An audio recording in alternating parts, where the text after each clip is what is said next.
तो चलो बच्चों, आज हम लोग स्टार्ट करेंगे विद्युत धारा। ठीक है, विद्युत धारा में हम लोग पूरा का पूरा कवर करेंगे। ठीक है, विद्युत धारा के बाद हमारा विभवांतर आएगा, विभवांतर के बाद हमारा विद्युत विभव आएगा, उसके बाद हम लोग पढ़ेंगे प्रतिरोध, प्रतिरोध के बाद विशिष्ट प्रतिरोध पढ़ेंगे।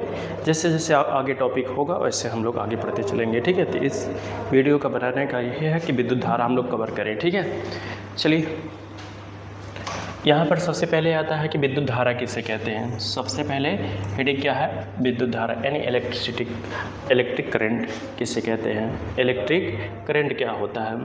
तो अगर सिंपल डिफिनेशन में कह सकते हो कि किसी नदी में जल के प्रवाह को जलधारा कहते हैं, जलधारा कहते हैं। उसी प्रकार किसी चालक तार में आवेश के प्रवाह को विद्युत धारा कहते हैं। ठीक है, जिस प्रकार नदी में जल के प्रवाह को जलधारा कहते हैं, उसी प्रकार किसी चालक में धनावेश के प्रवाह को विद्युत धारा कहा जाता है। ठीक है, आवेश के प्रवाह को, किसी चालक तार में अगर आवेश प्रवाहित होगा तो उसे हम क्या कहेंगे, विद्युत धारा कहेंगे। विद्युत धारा का एक डिफिनेशन और बोल सकते हो, जो विद्युत धारा है, विद्युत, बस 1 मिनट,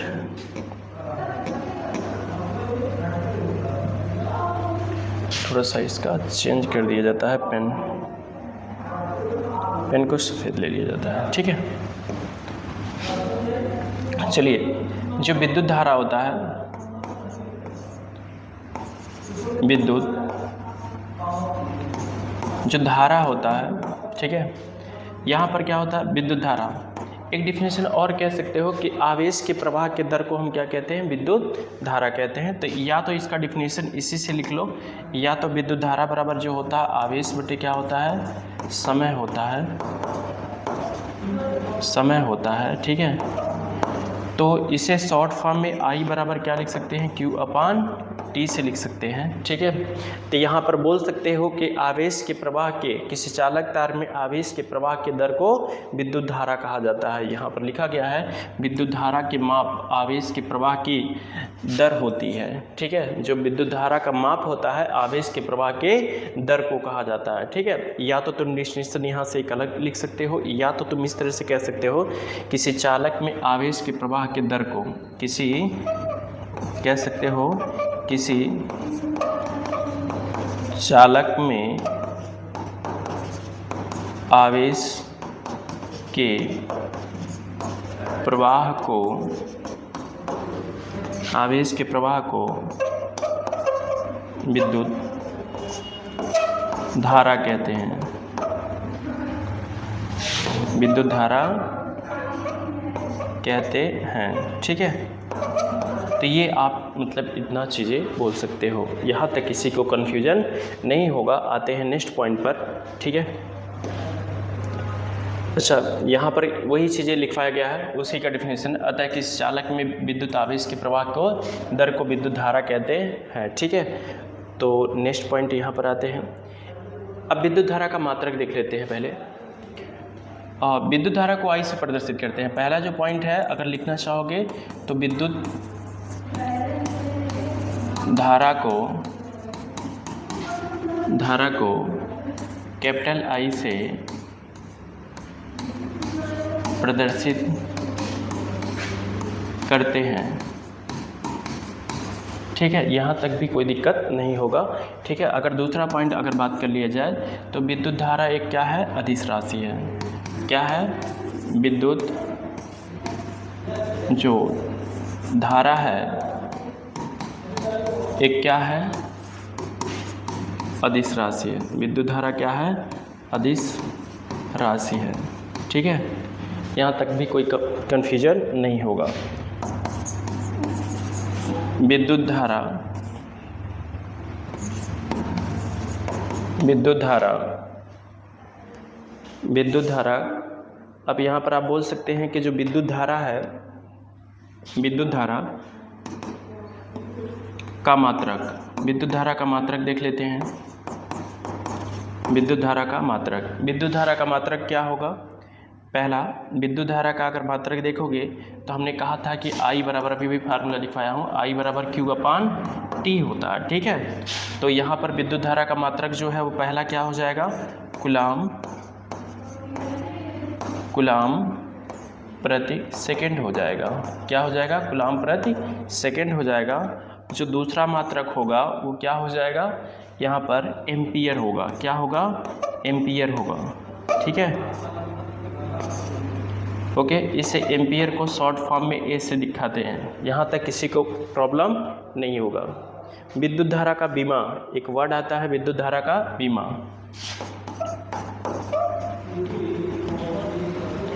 विद्युत धारा का बीमा क्या होता है देखते हैं। बीमा, विद्युत धारा का जो बीमा होता है वो ए होता है। ठीक है, ये भी आपको पता होना चाहिए। ठीक है, अब चलते हैं नेक्स्ट पॉइंट। इतना आप लोग जल्दी से छाप ले। ठीक है, चलिए आते हैं नेक्स्ट पॉइंट पर। 1 एम्पियर की परिभाषा किसे कहते हैं? 1 एम्पियर की परिभाषा क्या होता है, ये चीज़ें आप लोग देख लें। 1 एम्पियर का जो परिभाषा होता है बेटा, अगर मान लेता हूँ कि I बराबर, आपने फार्मूला जान रहे हो, I बराबर Q/T जानते हो। ठीक है, I बराबर Q/T जानते हो। यदि मैं यहीं पर बात कर लूँ कि यदि Q बराबर क्या कर लिया जाए, 1 कूलाम कर लिया जाए, 1 कूलाम, और T बराबर 1 सेकेंड कर लिया जाए, T बराबर कितना? 1 सेकेंड हो, तो उस कंडीशन में जो I बराबर होगा क्या हो जाएगा? 1/1 हो जाएगा। तो I बराबर क्या हो जाएगा? 1 एम्पियर होगा। क्या होगा? 1 एम्पियर हो जाएगा। ठीक है, तो इस कंडीशन में इसका जो परिभाषा होगा यहाँ पर वही बोला गया। अतः किसी परिपथ में 1 सेकंड में 1 कूलाम आवेश को प्रवाहित किया जाए तो प्रवाहित विद्युत धारा 1 एम्पियर होगा। ठीक है, यहीं पर बोला गया है अतः किसी परिपथ में 1 सेकंड में 1 कूलाम आवेश प्रवाहित करे तो परिपथ में प्रवाहित धारा, विद्युत धारा 1 एम्पियर होता है। ठीक है, तो आप लोग इसे जल्दी से छाप लेंगे। ठीक है, आते हैं नेक्स्ट पॉइंट पर। नेक्स्ट, विद्युत धारा की दिशा क्या होता है, इसे देखते हैं। विद्युत धारा की दिशा, सबसे पहले बात यहाँ पर हम किसी चालक को ले लेते हैं। ठीक है, चालक में 2 प्रकार के आवेश पाए जाते हैं, एक धनावेश पाया जाता है, एक ऋणावेश पाया जाता है। ठीक है, एक धनावेश पाया जाता है, अगर मान लेता हूँ E+ हो जाए धनावेश। ठीक है, धनावेश अगर है, ठीक है, अगर धनावेश है तो एक उसी में क्या कर देता हूँ, इधर एक चालक बना करके इसमें ऋणावेश डाल देता हूँ। ठीक है, चालक इधर बना लेता हूँ। ठीक है, चालक यहाँ पर है, ऋणावेश इस तरफ कर दे रहा हूँ, इसका दिशा इस तरफ है, ये इस तरफ गति कर, मतलब इस तरफ आ रहा है। ठीक है, ऋणावेश क्या कर रहा है, इस तरफ आ रहा है। ठीक है, तो यहाँ विद्युत धारा का दिशा क्या होगा? विद्युत धारा का दिशा जो होगा, धन आवेश का दिशा जो है, धन जो आवेश का दिशा है वो इस तरफ है। तो धारा का दिशा भी क्या होगा, जो धारा का दिशा होगा वो बेटा आपका इस तरफ होगा, क्योंकि धनावेश की दिशा के तरफ होगा धारा का, विद्युत धारा का दिशा। और इलेक्ट्रॉनों का दिशा क्या किस तरफ है, जो इलेक्ट्रॉन का जो दिशा है वो क्या है, वो इस तरफ है। किस तरफ है? इस तरफ है, मतलब इस तरफ आ रहा है। ठीक है, तो जो धारा का दिशा होगा वो किस तरफ होगा, धारा का दिशा जो होगा वो बेटा आपका इस तरफ होगा, धारा का दिशा इस तरफ होगा। ठीक है, तो आप कह सकते हो किसी चालक में धन आवेश के प्रवाह की दिशा तथा इलेक्ट्रॉन के विपरीत दिशा को धारा का दिशा माना जाता है। ठीक है, या तो आप बोल सकते हैं यहाँ पर वही लिखवाया गया है, किसी चालक में धनावेश के प्रवाह की दिशा को धारा प्रवाह की दिशा माना जाता है। अतः चालक में विद्युत धारा की दिशा इलेक्ट्रॉन यानी ऋणावेश के बहने की दिशा के विपरीत होती है। ठीक है, तो मतलब अगर विद्युत धारा का दिशा क्या होता है, विद्युत धारा किसी भी चालक में धनावेश के प्रवाह की दिशा को विद्युत धारा का दिशा कहा जाता है, माना जाता है। और इलेक्ट्रॉनों यानी ऋणावेश के प्रवाह के विपरीत दिशा को विद्युत धारा का दिशा माना जाता है। ठीक है, ओके। अब आते हैं नेक्स्ट पॉइंट पर। तो ये हो गया आपका क्या, विद्युत धारा का दिशा। ये हर बार बोर्ड में आपसे पूछा जाता है। ये जितना भी पॉइंट बताया हूँ, आपको विद्युत धारा का डिफिनेशन बताया हूँ, 1 एम्पियर का परिभाषा बताया हूँ, और विद्युत धारा का दिशा हर साल किसी न किसी सेट में पूछा जाता है। ये IMP है, मोस्ट इम्पॉर्टेंट है, ठीक है। आते हैं नेक्स्ट पॉइंट पर। नेक्स्ट पॉइंट है विशेष बातें, कुछ देख लेते हैं। विशेष बात में ये है, फ्रेंच के वैज्ञानिक आंद्रे मेरी एम्पियर सन 1775 से सन 1836 के नाम पर विद्युत धारा के SI मात्रक एम्पियर रखा गया था। किसने मतलब विद्युत धारा की खोज किया था, मतलब इसके बारे में बताया था आंद्रे मेरी एम्पियर। उन्हीं के नाम पर क्या किया गया, इनका भौतिक राशि रखा गया, मापन किया गया। किसका भौतिक राशि क्या रखा गया, एम्पियर, उन्हीं के नाम पर, ठीक है। और एक आवेश का मात्रक जो होता है, यहाँ पर आवेश का मात्रक Q बराबर आप जानते हैं कि I बराबर क्या होता है, Q/T होता है। तो अगर मैं Q बराबर कहूँ तो IT होगा, ठीक है। तो ये आवेश है, तो आवेश का मात्रक जो होगा, आवेश का जो मात्रक होगा वो क्या हो जाएगा, एक तो आपको कूलाम बताया गया है, पहला क्या बताया गया है, कूलाम बताया गया मात्रक, ठीक है। और दूसरा जो मात्रक होगा वो हो जाएगा एम्पियर, एम्पियर और सेकंड हो जाएगा,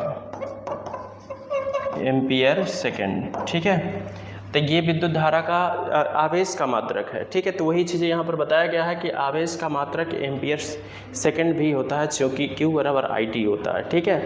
तो ये भी देखो, एक नंबर में जो मात्रक है, बीमा है, ये सारा चीज़ें आपसे मतलब पूछा जाएगा। तो ये सब चीज़ें आपको मतलब क्या होना चाहिए, याद होना चाहिए, ठीक है। अगर याद नहीं रहा तो आपको बोर्ड में प्रॉब्लम होगा, ठीक है। आते हैं next point. Next point question है हमारा, एक चालक से होकर 1 मिनट में 300 कूलाम आवेश गुजरता है। कितना, 1 मिनट में 300 कूलाम आवेश गुजरता है। तो चालक में बहने वाला विद्युत धारा बताना है, ठीक है। तो यहाँ पर आपको पता है कि जो टाइम दे रखा है वो कितना दे रखा है, 1 मिनट दे रखा है। कितना दे रखा है, 1 मिनट। टाइम जो है वो क्या कर लो, 1 मिनट को 60 सेकंड लिख सकते हैं, क्योंकि MKS पद्धति में लेकर के आकर के सॉल्व करना पड़ेगा आपको, ठीक है। और जो कूलाम आवेश दे रखा है, यानी Q बराबर कितना दे रखा है, 300 कूलाम दे रखा है, ठीक है। 300 कूलाम दे रखा है, ठीक है, 300 कूलाम दिया है। तो आपसे I क्वेश्चन मार्क किया है, तो I क्वेश्चन मार्क हो गया, ठीक है। अब यहाँ पर रख लिया जाता है फार्मूले में।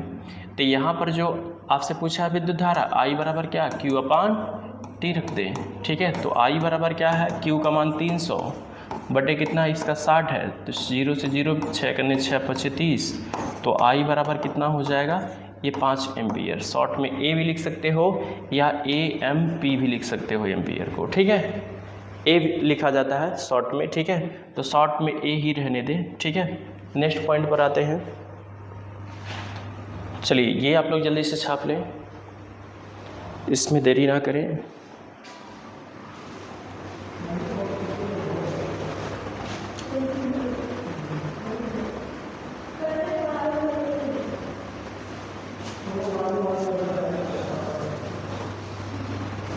चलिए नेक्स्ट बातें आते हैं, नेक्स्ट क्वेश्चन पे, ठीक है। नेक्स्ट क्वेश्चन क्या है, नेक्स्ट क्वेश्चन कहा गया है किसी विद्युत बल्ब के तंतु में 0.5 एम्पियर की धारा 10 मिनट तक प्रवाहित होती है, तो परिपथ में प्रवाहित आवेश की गणना कीजिए, ठीक है। तो चलिए यहाँ पर ध्यान दीजिएगा, आपको सबसे पहले आपको दे रखा I बराबर 0.5 एम्पियर दे रखा है, ठीक है। उसके बाद टाइम जो दे रखा है 10 मिनट दे रखा है, ठीक है। तो आप 10 मिनट को 10 × 60 कर दीजिए, तो ये क्या हो जाएगा, सेकंड में आ जाएगा, ठीक है। ये किस में आ जाएगा, सेकंड में आ जाएगा। उसके बाद आपसे कहा गया है कि प्रवाहित होता है, तो परिपथ में आवेश की गणना करना है, यानी Q बराबर आपको Q का मान गणना करना है, ठीक है। तो चलिए Q बराबर जो आप पता है कि IT होता है, ठीक है। अभी मैंने बताया मात्रक बताते वक्त, ठीक है। तो यहाँ पर क्या कर सकते हो, Q बराबर I का मान है 0.5 और T का जो मान है वो कितना है, 10 × 60 है, ठीक है। 10 से गुणा करोगे तो कितना हो जाएगा, ये 10 से गुणा करोगे तो 5 हो जाएगा, गुणे कितना हो जाएगा 60, 6 5 30, तो ये 300 मतलब कूलाम हो जाएगा, ठीक है। ये 300 कूलाम, ओके। ये जल्दी से नोट कर लें आप लोग, ये भी क्वेश्चन आसान ही था, ठीक है। आते हैं नेक्स्ट क्वेश्चन में। नेक्स्ट क्वेश्चन देखो दे रखा है किसी चालक में 2 एम्पियर की धारा बह रही है। किसी चालक में 2 एम्पियर की धारा बह रही है तो चालक में प्रति सेकंड गुजरने वाला इलेक्ट्रॉनों की संख्या कितना होगी। चलिए आपसे कहा जा रहा है जो दे रखा है उसे लिख लिया जाए। जो आई बराबर इसमें दे रखा है, हल करना स्टार्ट कर रहा हूँ। तो जो आई बराबर दे रखा है 2 एम्पियर दे रखा है, ठीक है, बह रही है। और प्रति सेकंड यानी टी बराबर कितना 1 सेकंड दे रखा है, ठीक है। कितना दे रखा है, पी बराबर 1 सेकंड लिख लिया जाए। गुजरने वाले इलेक्ट्रॉनों की संख्या और ई बराबर आपको पता है बहुत पहले से 1.6 × 10⁻⁻19 कूलम होता है, ठीक है। आपसे क्वेश्चन पूछा गया प्रति सेकंड मतलब कितना इलेक्ट्रॉन गुजरेगा। लो ये क्वेश्चन मार्क है। तो आपको पता है कि जो आई बराबर एन क्यू के स्थान पर क्या रखोगे, एन ई रखोगे। कितना रख दोगे, एन ई। तो आई बराबर क्यू अपान टी होता है, तो क्यू के स्थान पर एन ई रख दोगे भाई कितना, टी। टी का मल्टीप्लाई कर दीजिए और ई को डिवाइड कर दीजिए। तो एन बराबर आपको मिलेगा आई टी और बाई क्या, ई मिलेगा, ठीक है। अब इसमें मान उठा कर रख दीजिए जो जो मान पता है आपको। एन बराबर आई का मान 2 एम्पियर दे रखा, 2 रख दीजिए। टी का मान दे रखा है 1 रखा गया है, तो 1 रख दीजिए। बाई नीचे क्या है, नीचे आपका ई है, तो ई का मान पता है कि 1 पॉइंट कितना होता है 6 × 10⁻⁻19, ठीक है। तो एन बराबर लिख सकते हो 2 बटे कितना 1.6, ठीक है। ऊपर जाएगा तो 10 टू पावर कितना हो जाएगा 19 हो जाएगा, ठीक है। प्लस में दशमलव उड़ाओ, ऊपर 0 बढ़ाओ, तो एन बराबर क्या हो जाएगा 20/16 हो जाएगा। इंटू 10 टू पावर कितना हो जाएगा 19। 4 × 5 = 20, 4 × 4 = 16। तो एन बराबर 5/4 और इंटू गुड़े 10 पे पावर कितना +19 है, ठीक है। 4 × 4, 4 × 4, तो अभी बचा कितना 1। तो दशमलव लोगे तो 10 हो जाएगा, 4 दूना 8, ठीक है। 4 × 5 = 20। तो आपका n बराबर आ गया 1.25 × 10 टू पावर 19, ठीक है। आप इसे लिख सकते हैं 125 × 10 पे पावर कितना 17 लिख सकते हो और इलेक्ट्रॉन हो जाएगा। तो इतना इलेक्ट्रॉन प्रति सेकंड, इतना मतलब 125 × 10 पे पावर 17 इलेक्ट्रॉन प्रवाहित हो रहा है, ठीक है। तो आते हैं नेक्स्ट क्वेश्चन पे। ये आपको बेहतर समझ में आया होगा, ठीक है। चलिए आते हैं नेक्स्ट क्वेश्चन में। और ये आप लोग स्क्रीनशॉट ले लीजिए। ये क्वेश्चन क्या करिए आप सॉल्व करके ये कमेंट करिएगा, ठीक है। ये क्वेश्चन जल्दी से आप लोग स्क्रीनशॉट ले लें, ठीक है। इस क्वेश्चन को सॉल्व करेंगे आप लोग। और एक क्वेश्चन और दे देता हूँ आपके लिए होमवर्क, ठीक है। ये भी क्वेश्चन आप मतलब सॉल्व करेंगे, ओके। तो ये भी जल्दी से आप लोग ले लीजिए। आप लोग सॉल्व करके क्या करेंगे, आप लोग कमेंट में आप लोग सॉल्व करके आंसर भेजिएगा, ठीक है। एक क्वेश्चन और ले लीजिए, 2 क्वेश्चन और दे देता हूँ, ठीक है। लीजिए एक क्वेश्चन ले लीजिए आप लोग। तीनों मतलब एक ही टाइप का क्वेश्चन है, ठीक है। एक क्वेश्चन और आपके लिए ए बी पार्ट उसी का, ठीक है। तो ये 4 क्वेश्चन क्या करेंगे आप लोग लगा करके कमेंट में करेंगे, ठीक है। कमेंट करेंगे आप लोग, कमेंट बॉक्स में मतलब भेजिएगा, ठीक है, टाइप करके। कल हम लोग अगले वीडियो में पढ़ेंगे विद्युत विभव, ठीक है। तो आज विद्युत धारा हमने ख़त्म किया, आज के लिए बस इतना ही। इसके बाद नेक्स्ट वीडियो में हम लोग पढ़ेंगे विद्युत विभव के बारे में, ठीक है। Okay bye.